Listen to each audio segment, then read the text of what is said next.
सभी को नमस्कार। हमारी भाषाओं में बहुत सारे शब्द ऐसे हैं जो गुम हो गए हैं। शब्दों के अन्वेषी उन्हें खोजते फिरते हैं। कभी-कभी ऐसा गुमा हुआ शब्द, भूला बिसरा शब्द मिल जाता है। उसकी छानबीन की जाती है तो लगता है कि उसके पीछे शताब्दियों का दर्द समाया हुआ है या कई जातीय परंपराएं उसमें सिमटी हुई हैं। ऐसा ही शब्द एक है, शिलोंच। यह एक ऐसा शब्द है जिसका कि व्यवहार अब कहीं नहीं होता। संस्कृत का शब्द है, संस्कृत में भी आजकल इसका व्यवहार होता हो ऐसा मुझे विदित नहीं है। प्राचीन भारतीय सभ्यता और संस्कृति पर जो कार्य करते हैं वे इसका उल्लेख कहीं कहीं करते हैं, अन्यथा यह सुदूर अतीत के गर्त में समाया हुआ एक शब्द है। पर इसके साथ एक पूरी जीवन शैली, आचार पद्धतियां और भारतीय जनता के बहुत सारे सुख दुख जुड़े हुए हैं। फसल काट ली गई हो, गट्ठर बांधकर फसल के खेत से ले जाए जा चुके हों, तब खाली खेत में से अनाज के दाने बीनना, इस कार्य को शिलोंच कहा जाता है।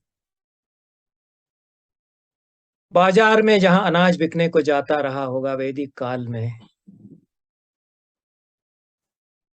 वहां कुछ दाने रास्ते पर यदि बिखर गए हैं, जो कि कचरे में फेंके जाएंगे और कोई उपयोग उनका नहीं हो सकेगा, उनको बीन कर जीविका चलाना।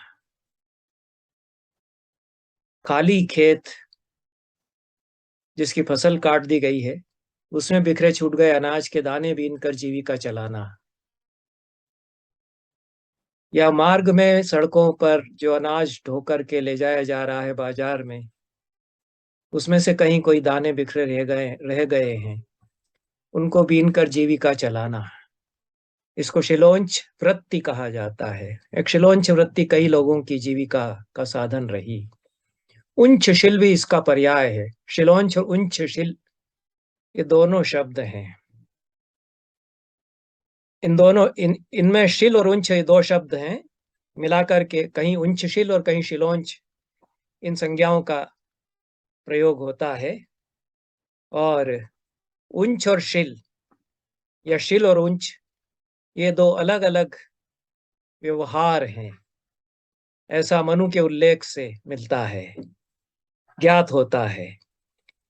वर्तयंश शिलोंछाभ्याम, ऐसा ब्राह्मण गृहस्थ के लिए मनु ने कहा है।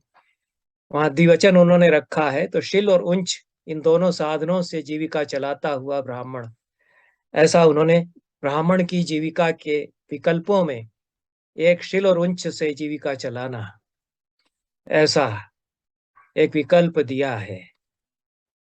यह जीविका का एक साधन था, सबके लिए नहीं था, ब्राह्मणों के लिए था। ब्राह्मणों में भी अन्य कई जीविका के साधन मनु ने बताए, उसमें से एक यह है, ऐसा उन्होंने कहा। कुशूल धान्य को वा स्याद कुंभी धान्य का एव वा, त्रयैहिको वा भवेदश्वस तनिक एव वा। मनु कहते हैं कि अनाज उसको मिले, उसको कुशूल या कोठार में रख ले, जहां हर घर में कुशूल या कोठार हुआ करता था, जिसमें कि अनाज का संग्रह किया जाता था। कभी गाढ़े वक्त के लिए, कभी खराब मौसम के लिए, अगर अनाज न मिले बाहर तो वह संग्रह रहे, इसके लिए प्राचीन काल में घरों में यह कोठार बनाया जाता था। यह शंकराचार्य का जो ननिहाल है, वहां पर जहाँ चिन्मय विश्वविद्यालय बना हुआ है वर्तमान में, उसमें यह बना हुआ है। यह हजारों साल पहले की हमारी परंपरा रही है, कुशूल में अनाज संचित करके रखने की।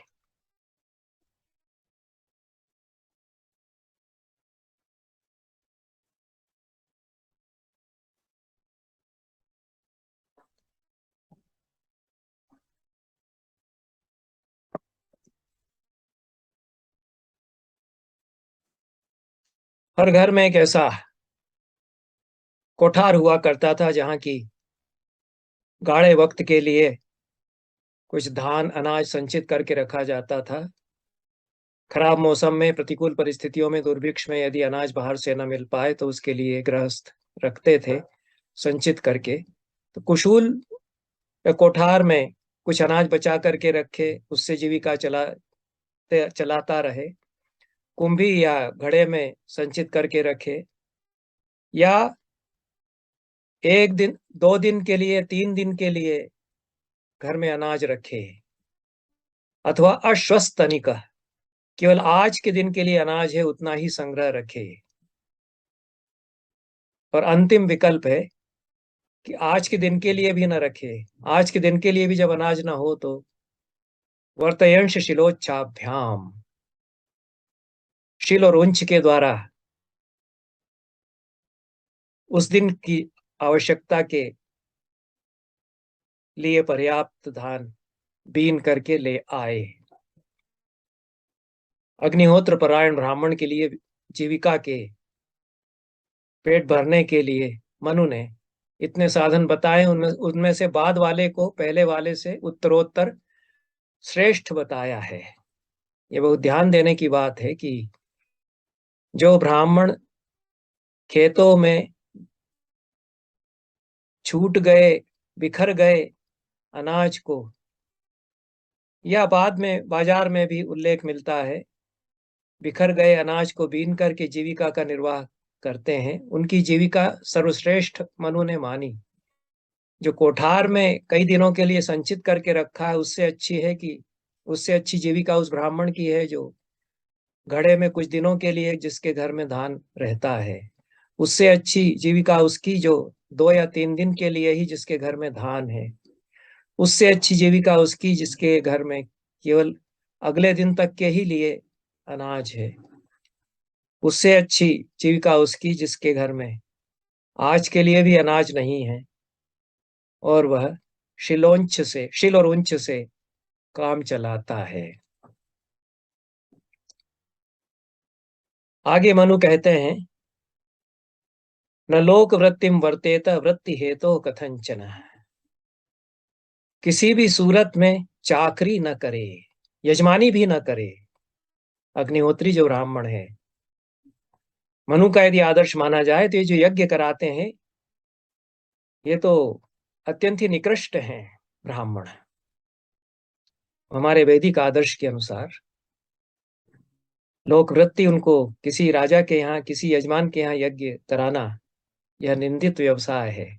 उपरोहित्य कर्म अति निंदा, वेद पुराण सुमृति कर निंदा।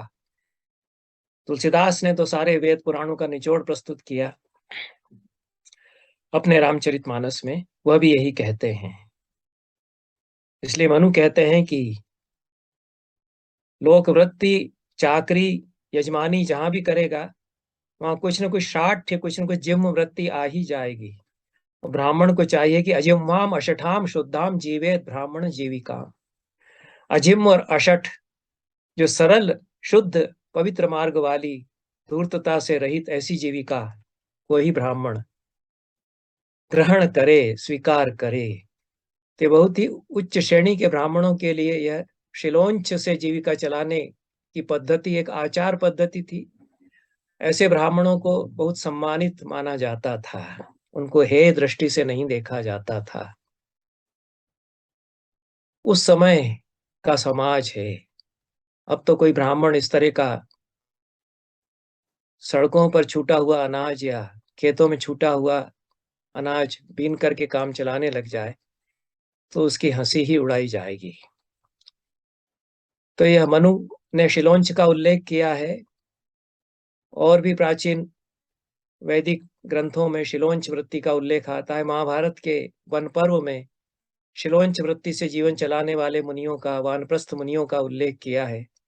श्रीमद् भागवत में जिस प्रकार से मनु ने अलग अलग वृत्तियां, जीविका के साधन, उदर भरने के साधन ब्राह्मण के लिए बताए हैं, भागवत में भी 4 प्रकार की वृत्तियां बताई हैं। 7वें स्कंध में भागवतकार कहते हैं, वार्ता विचित्रा शालीन यायावर शिलोंचनम। विप्रवृत्तिश्चतुर्ध्ययम श्रेयसी चोत्तरोत्तरा। यह श्रीमद् भागवत में बहुत स्पष्ट कह दिया कि उत्तरोत्तर श्रेष्ठ होती है विप्रवृत्ति। वार्ता, कृषि और वाणिज्य करे, ऐसी पाबंदी नहीं है कि ब्राह्मण खेती और वाणिज्य वृत्ति न करे। मृच्छकटिक में चारुदत्त ब्राह्मण है और वह सार्थवा है, व्यापारी है, तो कृषि और वार्ता से जीविका चला सकता है ब्राह्मण होते हुए भी। और शालीन वृत्ति, घर बैठे कोई सीधा आ जाता है, ऐसी वृत्ति को अयाचित प्राप्त भोजन, उसको शालीन वृत्ति कहा गया है। यह उसके आगे उससे ज्यादा अच्छी वृत्ति भागवतकार मानते हैं। और यायावरी, भिक्षाटन जिसको कहते हैं, भीख मांग ले, घर में जा किसी के घर के सामने खड़ा होकर के भिक्षाम देही ऐसा कहकर, यह यायावरी है। और अंतिम जो चौथी है वो शिलोंचनम। यहाँ भागवतकार ने एक वचन का प्रयोग किया है, कदाचित तो मिलाकर के दोनों का व्यवहार हो सकता है। शिल और उंच दोनों का व्यवहार एक साथ होता है, हो सकता है, क्योंकि दोनों में सूक्ष्म अंतर है, उस पर मैं आगे बात करूंगा। तो शिलोंछन से जीविका चला सकते हैं। ये 4 प्रकार की वृत्तियां श्रेयसी चोत्तरोत्तरा। भागवतकार कहते हैं कि बाद वाली पिछली से उत्तरोत्तर बढ़ चढ़ करके है, अधिक श्रेष्ठ है। कृषि और वाणिज्य से अयाचित भोजन पर निर्भर रहना, उससे यायावरी वृत्ति करना, और उससे भी अधिक श्रेष्ठ शिलोंछन, ये भागवतकार कहते हैं। जो व्युत्पत्तियां दोनों शब्दों की कोशों में बताई गई हैं, शिल और उंच की, तो धान की मंजरियां जो नीचे गिरी रह जाती हैं फसल कटने के पहले, सूखी हुई मंजरियां खुद यदि गिर जाती हैं धरती पर, तो उनको पक्षी खा सकते हैं या कोई बीन लेगा। तो ऐसी मंजरियों को बीन करके जीविका चलाना, यह तो शिल है। और उंच उससे थोड़ा कठिन है। मंजरियां भी नहीं है, केवल कण बिखरे रह गए हैं खेत में और फसल काट ली गई है, अब उसका कोई उपयोग किसान के लिए नहीं है। तो उन बिखरे हुए कणों को इस प्रकार से बीनना जैसे कि कबूतर एक एक दाना चुगता है, इसको उंच कहा गया। तो शिल और उंच ये 2 प्रकार हैं। अमरकोश की टीका में भरत ने कहा है कि शिल और उंच दोनों ही प्रकार ब्राह्मणों के लिए जीविका के लिए प्रचलित रहे हैं। इस प्रकार से मध्यकाल तक ब्राह्मण ऐसे मिला करते थे, ऐसे हुआ करते थे, जो शिल और उंच के द्वारा, शिलोंछन के द्वारा जीविका का निर्वाह करते थे। यह ब्राह्मण की निष्प्रहता का एक उदाहरण माना गया और ऐसे ब्राह्मण को आदरणीय माना गया। शब्द कल्पद्रुम में कुछ विवेचन शिलोंच का किया गया है और उसमें शिल और उंच दोनों अलग अलग संज्ञाएं भी मानी गई हैं। और किसी ग्रंथ का बिना संदर्भ के उद्धृत किया गया है यह वचन वहां, प्रतिग्रहात शिलम श्रेयस ततोप्युंचा प्रशस्यते। दान लेने से अधिक अच्छा है शिल, जो मंजरियां बिखरी रह गई खेतों में उनको बीन करके जीविका चलाना, उससे भी अधिक अच्छा है उंच, जो बिखरे रह गए धान के कण उनको बीन करके जीविका चलाना। शक्यम चेद उंच वृत्ति शिलेन वृत्ति फलेन मूलेन च वारिणा च। यह श्लोक कहीं का उद्धृत किया है शब्द कल्पद्रुम में, इसमें का भी संदर्भ नहीं दिया है। उंच और शिल से अगर जीविका न चल पाए, उससे काम न चले, क्योंकि इतना अनाज नहीं बीन बीन करके इकट्ठा कर पाएगा, तब फल मूल और केवल पानी पी करके रह जाए ब्राह्मण। यह शब्द कल्पद्रुम कहता है कि आगमों के वचन हैं ऐसा। और कहीं कहीं उंच और भिक्षा को पर्याय भी मान लिया गया है, जो कि उचित प्रतीत नहीं होता है। शिलोंच से व्यवहार करते हैं, जीविका चलाते हैं ब्राह्मण, यह बोध बहुत समय तक हमारे साहित्य में रहा। शायद 12वीं 13वीं 14वीं शताब्दी तक तो यह बोध था और कुछ कवियों ने बहुत सुंदर बिंब इसके अंकित किए अपनी कविताओं में। मध्यकाल में धीरे धीरे यह लुप्त हुआ। एक जीवनचर्या, एक जीवन पद्धति थी जो लुप्त हुई बाद में।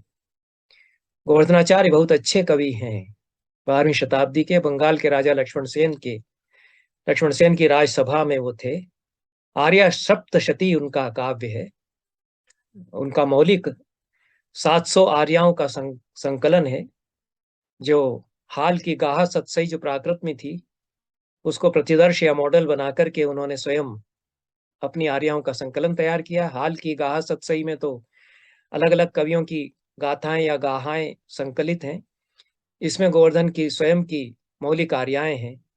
एक आर्या में उन्होंने या शिलोंच का एक बिंब अपनी साहित्य परंपरा में, कविता परंपरा में उसको लागू करते हुए रूपक बांधा है। रघुकारा रत सारे परिणत वा कल्प के दारे बहुभूति कृत शिलोंछे तत्तल पतितम वयम चिनुमः। कवि पूरी साहित्य परंपरा की नापजोक करता है और हम कैसे कवि हैं यह बताता है। वो कहता है कि रघुकार ने तो संस्कृत साहित्य का जो सारा क्षेत्र था, खेत था, उसकी सारी फसल ही काट ली है। रघुकारा रत सारे परिणत वा कल्प केदारे, उसके सारे केदार या क्यारियों से वाणी की फसल ले गए रघुकार कालिदास। अब भवभूति कृत शिलोंछे, अब जो बचे रह गए हैं दाने उनको भवभूति ने बीन लिया। तत्तल पतितम वयम चिनुमः, भभूति उठाते उठाते जो अपनी हथेलियों में दाने ले गए थे, उनकी हथेली से भी जो बिखरे रह गए हैं उनको चुनने का काम हम करते हैं आज के कवि, ऐसा गोवर्धनाचार्य कहते हैं। शिलोंच पर मैं नहीं बोलता, यह वक्तव्य मैं नहीं देता। यदि हमारे समकालीन जीवन में शिलोंच कैसे आ गया है यह मुझे विदित न हुआ होता। रामविलास शर्मा हमारे समय के महत्वपूर्ण समीक्षक और कवि हैं। विजय मोहन शर्मा, जिनका हाल के वर्षों में देहांत हुआ, उनके सुयोग्य ज्येष्ठ पुत्र थे। यशस्वी पिता की सुयोग्य संतान वे थे। उन्होंने हमारे लिए अपने पिता की काव्य यात्रा पर एक लंबा निबंध लिख करके दिया जो प्रकाश्य है। उन्होंने रामविलास शर्मा की कविताओं की बहुत अच्छी मीमांसा की है और एक लंबी कविता गांव के जीवन पर जो रामविलास शर्मा ने लिखी है उसमें पंक्ति आती है, सीला चमार हैं बीनते उलट गया जीवन। रामविलास शर्मा का परिवार तो गांव का प्रतिष्ठित परिवार था और खेती अच्छी उनके पास थी। बहुत अच्छा वर्णन और स्मृतियां उनको अपने गांव के जीवन की हैं। खांटी देशज व्यक्तित्व हैं रामविलास शर्मा हिंदी साहित्य के। अपनी कविता में उन्होंने कहा कि बिंब उन्होंने खड़ा किया है कि हमारे घर के दरवाजे के बाहर जो कुछ दाने अनाज के बिखरे रह गए हैं उनको चमार लोग बीन करके ले जाते हैं। उसके लिए शब्द उनकी भाषा में है, जो ठेठ वहां की भाषा है। सीला, सीला बीनना उसको कहा गया है। विजय मोहन शर्मा अपने बचपन की, अपने पिता की याद करते हुए कहते हैं कि हमारे पिताजी बताया भी करते थे कि सीला बीन करके ले जाते थे निचली जात के लोग गांव के अमीरों के दरवाजे से। संस्कृत का शिलोंच शब्द जिसके साथ इतनी गरिमा कभी जुड़ी हुई है। समाज बदला, रीतियां बदली, आचार विचार बदले, जीवनचर्याएं बदली, और शब्द कैसी दयनीय स्थिति में पहुंच गया कि जो बहुत पिछड़े हुए दलित लोग, कुचले दबे हुए लोग, जब उनके पास और कोई व्यवसाय खाने का साधन नहीं है तो सड़क पर से दाने बीनते हैं। उसके लिए कोई सम्माननीय वो नहीं हो जाते जो वैदिक काल के ब्राह्मण हो जाया करते थे।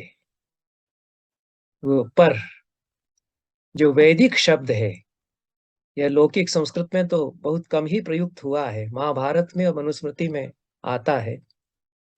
हमारे कवियों में गोवर्धन को इसका ज्ञान है, बाकी हमारी कविता में अन्यत्र कहीं शिलोंच शब्द का व्यवहार हुआ हो मुझे जानकारी नहीं है। कदाचित कहीं हुआ हो, क्योंकि यह शिलोंच एक अत्यंत महनीय प्रशंसनीय जीवन पद्धति के रूप में 12वीं 13वीं 14वीं शताब्दियों तक तो रहा ब्राह्मणों के लिए।